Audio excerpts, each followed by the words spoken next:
Tipsport nečakane v deň turnaja vypísal kurzy na Clash. Lassie oznámil, že 10. gala večer Clash of the Stars bude ich posledným turnajom. Bude to však naozaj tak? A Tony Ferguson bude možno zápasiť v RFA a IAF. Ja som Johan a toto je MMA v skratke. Keď sa na Clash of the Stars začali sypať kauzy, prišiel promotér Octagonu Novotný s rázným tvrdením, že už má toho dosť a začne proti bizarným organizáciám aktívne bojovať. Stačilo mi to, mám toho tak, vole, nechci tady řešit takový kauzy a nechci dělat, že to neexistuje.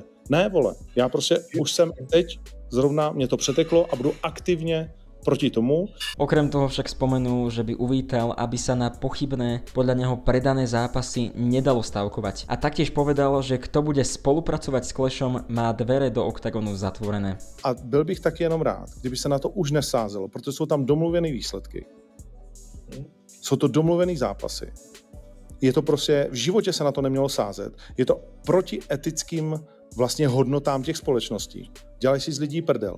Jenom kvůli prostě jako tomu, aby prostě se tam zapsalo pár lidí a vydělali prostě jakoby pár mizerných milionů na takovýhle věci. Kurzy na Clash na pár dní zmizli zo všetkých stávkoviek. V deň turnaja však z čista jasná pristál na Instagrame tento prekvapivý príspevok od Clashu. Kto si chcete staviť na dnešný turnaj a pridať do dnešného sledovania aj trochu napätia a vzrušenia, tak Tipsport.cz a Chance tvoje sáskovka. A nešlo o žiadnu srandu. Generálny partner Octagonu Tipsport naozaj vypísal kurzy na Clash napriek všetkým tým Ondřejovým vyjadreniam. MMA Shorties sa pýtalo Tipsportu, či ešte niekedy budú vypisovať zápasy Clash of the Stars a toto bola odpoveď vedúceho komunikácie Tipsportu. Pokiaľ by sme niektoré zápasy mali vypisovať, tak len také, ktoré by sme považovali za nekontroverzné a objektívne vyhodnotiteľné. Tipsport z 13 zápasov karty Clash of the Stars 9 vypísal 10, takže podľa tejto logiky až 10 zápasov z tejto karty bolo nekontroverzných a objektívne vyhodnotiteľných. V Clashi sa teda dejú veci a možno sa čoskoro prestanú diať. Na sobotnom 9. gala večeri bol odhalený jubilejný 10. gala večer s podtitulom The End, ktorý by mal byť podľa slov promotéra Tomáša Lassieho posledným turnajom organizácie Clash of the Stars. Před sebou máme poslední gala večer Clash of the Stars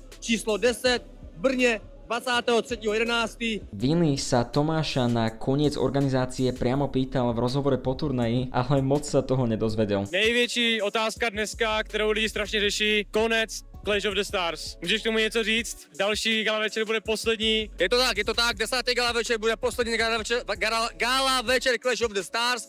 Lístky jsou už vyprodané. Můžeš tomu říct ještě nějaký další slova? Co to vlastně má znamenat? Ne, nemůžu, je to prostě konec Clash of the Stars. Podľa tých potmehúckých úsmevov od Lassieho predpokladám asi takýto scenár. Na Clash sa teraz valí kauza za kauzou a vlna kritiky odvšadiaľ. Chcú teda túto už dosť pošpinenú značku, od ktorej sa dištancovali aj viacerí partneri, ukončiť. Pekne im to aj sedí, keďže práve teraz nasleduje 10. gala večer. Potom podľa mňa zmenia názov a pôjdu ďalej. A ja dúfam, že zmenia aj ich filozofiu a pôjdu na to skôr ako napríklad Fight Night Challenge. Tam je aj bizár, aj šialené tlačovky občas, ale v prvom rade tam tí ľudia na tie zápasy naozaj aspoň 2 mesiace tvrdo trénujú. Ak by Clash zmenil názov a túto ich aktuálnu filozofiu, kedy do klietky púšťajú ľudí, ktorí žinienku videli maximálne na obrázku, verím, že by si získali ešte viac fans, než majú teraz.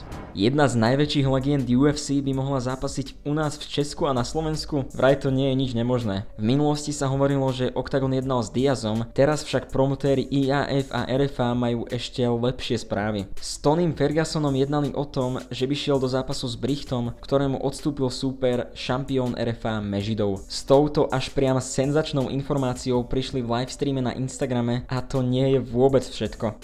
Já osobně jsem jednal s managementem, no ještě řeknu to jméno, tak vlastně můžu prozradit to, že vlastně je dost pravděpodobný, že on opravdu přijede ještě na tenhle ten turnaj se aspoň podívat, protože řekl, že není připravený po tom svém posledním zápase, a po kterém dostal vlastně kopačku z UFC, takže není připravený na další 5kolový kolo. Říkal ale, že se vůbec nebrání tomu, že by do budoucna tady zápasil pod našima organizacemi. Pokud přijede, tak říkal, že by si klidně dal ten stardown i s vítězem tohohle zápasu. Takže to jméno je Tony Ferguson a musím říct, že komunikace s jejich managementem je strašně bavila, protože jsou výborní a mají zájem se ukázat i jinde než v Americe. Tak čo myslíte? Dopadne to a príde sa Tony aspoň pozrieť na turnaj RFA a IAF? Napíšte mi to do komentára. To je na dnes všetko. Ak sa ti toto video páčilo, zanechaj like, odber, poprípade nejaký komentár a vidíme alebo počujeme sa na budúce. Toto bolo MMA v skratke. Zatiaľ sa majte a čaute.